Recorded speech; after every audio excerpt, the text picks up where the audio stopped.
Ahoy, captains. Yes, I just finished crying. I also just finished praying, which is what this video is going to be about. The power of prayer and how it is, in reality, the most productive use of our time.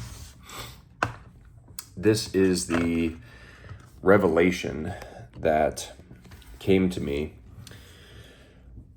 Sunday as I was wrapping up in prayer my men's discipleship group. And the topic that I was teaching in discipleship group was the topic of how the past week I had realized that I had allowed work to become an idol, and I had allowed busyness to become an idol. And my understanding of what an idol is anything in the world that we use to seek comfort, pleasure, or distraction from time with God, from worshiping Him. Instead, we worship, usually unconsciously. It's not like I'm consciously saying, I worship, you work. But based on how we spend our time, energy, and attention, that shows what we worship. And so if we're using these things to distract ourselves from time with God, then it is by definition an idol. And we have all sorts of logical reasons and excuses for why this is. I hear all the time, and indeed I myself still find myself sometimes making this excuse of, I'm too busy. And if we're too busy for God, indeed we are too busy. Because what came to me in prayer as I was closing us out was that prayer is my most productive time. Because every time I pray, right now being a perfect example, I didn't want to pray. I just got back from a bike ride listening to a YouTube video on from Myron Golden on Solomon's business model. Topic for a different video. But I just got back from praying. My reaction was to check my phone.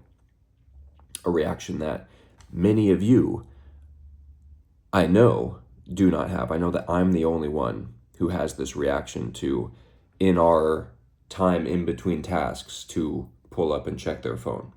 I know that I'm the only one who has that, so this may not be of any help to you. But if that's not the case, if you are someone who goes to your phone out of habituation, if that's even a word, it is now, I declare unto the Lord that habituation is a word. Mark my words. If that is you, if you go to your phone or insert whatever distraction it is in the in-between time, between tasks, instead of going to the Lord, well, guess what? That makes this little device you're holding in your hand right now an idol.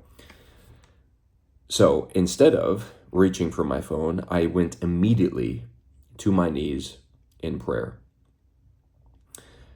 And it just confirmed that time in prayer is my most productive use of time. Even though, again, there were all sorts of logical arguments and reasons for why I shouldn't pray right now. I can pray in the evening before bed. I've got stuff to do. I've got to prepare for tomorrow. I have all of these tasks and things and checklists and right? We've all got stuff. We've all got busyness. Well, guess what? Busyness is the number one thing that is keeping you from time with God. Busyness is the number one thing that is preventing you from being productive.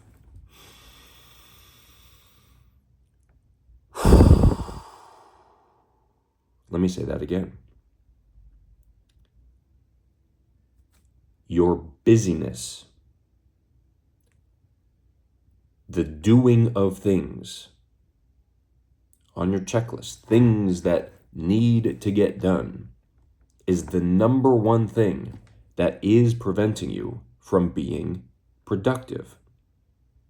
Now we can define productive as producing. Well, technically, let me go back on that. If we're defining productive as producing something, well, we could define it as producing something that you want, like the return on investment that you are hoping for.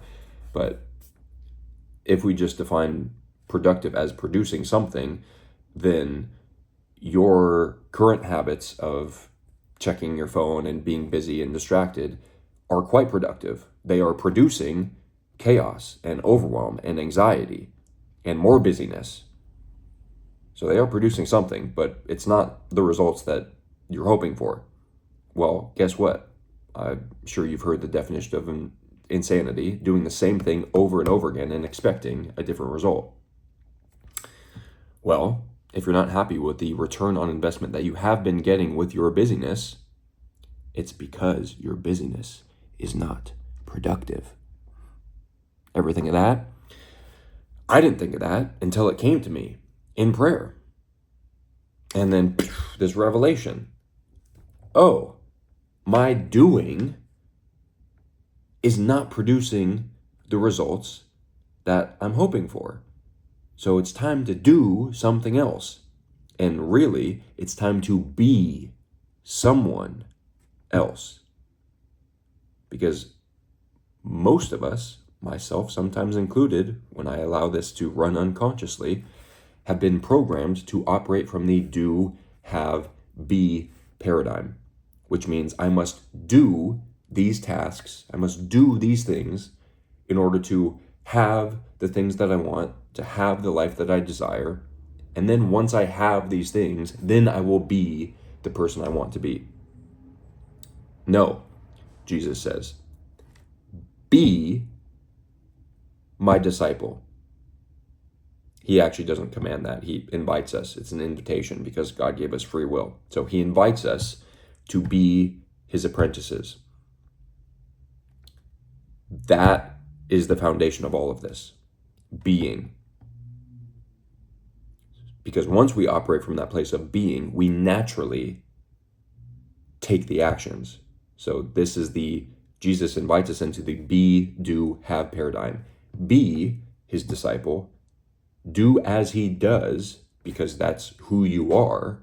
And then as you are who he would be if he were you, then you naturally take the actions that he would take if he were you. And then when you take those actions, the result of that, the product, the return on that investment are the things that you want to have. So how does this all start? Time in prayer, wielding the sword of the Spirit, because as I'm sure you have now realized, what you've been doing has not worked out for you. So if you continue to rely on yourself, on your willpower, on your knowledge, on your wisdom, on your strength, you will continue to get the results that you've been getting. So this requires us to humble ourselves, to admit, Lord, I am weak. I cannot do this on my own. I need your help. That's prayer. That's prayer. So I don't want to make this a super long video. I invite you into this challenge, which it will be a challenge because if you're watching this video, I imagine that this is not who you have been. I invite you, and this is not a habit that you have put in place, referring to prayer. I invite you to pray more, whatever that is for you. If you haven't been praying at all, start with 10 minutes a day, every single day. If you have been praying, but it kind of looks like just a repeated prayer, just kind of like reading it just to check the box and get through it, well, that doesn't really count. So I invite you to spend more time in prayer, in conscious prayer, not just reciting something, not asking ChatGPT to create a prayer, but to speak from your heart, to humble yourself before Him, what's required for, what does humility mean? It's one, admitting that we are not strong enough, that we cannot do this on our own, that we need help. So it's admitting that we are not capable of doing this ourselves. And two, it's asking for help. And then three, it's our posture. So getting on your knees in prayer. And so however much you have been praying, I invite you to increase that. Again, if you're starting from 0 time in prayer, no judgment, but 10 minutes a day, minimum, for the rest of your life until you bump those numbers up, because those are rookie numbers. It's okay, nothing wrong with being a rookie. I was once a rookie. I'm still a rookie. I would say, if we're talking like baseball terms, like I would say I've recently graduated high school and I'm going into college baseball. And then there's rookie ball, there's single A, double A, triple A, then there's professional baseball. So whatever your level, start praying more. If you're at an hour a day, you're not, because you wouldn't be watching this video if you were praying an hour a day. I can tell you that. So whatever it is that you're at, increase that number, not astronomically, but to something realistic, to something that you can actually commit to every single day for what will end up being the rest of your life. Because once you experience the profound impact of prayer on your mind, on your body, on your spirit, your mental, physical, emotional health, on the people in your life, on your work, on your finances, on your clarity, you will realize, as I did, that prayer is our most productive use of time. So why would we not want to spend more time in prayer? So that is my challenge too. However much time you are currently spending in prayer, increase it. Let's say by, 10 to 20%. If you're starting at 0, don't commit to an hour a day. That's nonsense. 10 to 20% increase in prayer. Comment on this video what you are choosing, what you are deciding to commit to. Because remember, what you have been doing has been getting you the results that you've got. So if you're not happy with the results that you've got, it's time to pray more. Jesus is waiting for you patiently to give you grace, to give you mercy, to give you love, to give you support, guidance, wisdom, discipline, discernment, self-control. He's just waiting patiently to help you achieve all those things. And I don't even want to use the word achieve, but to help you be all of those things. So, ask Him. Because as He says in Matthew 7:7, keep on asking. And what? He won't give it to you? No. You shall receive.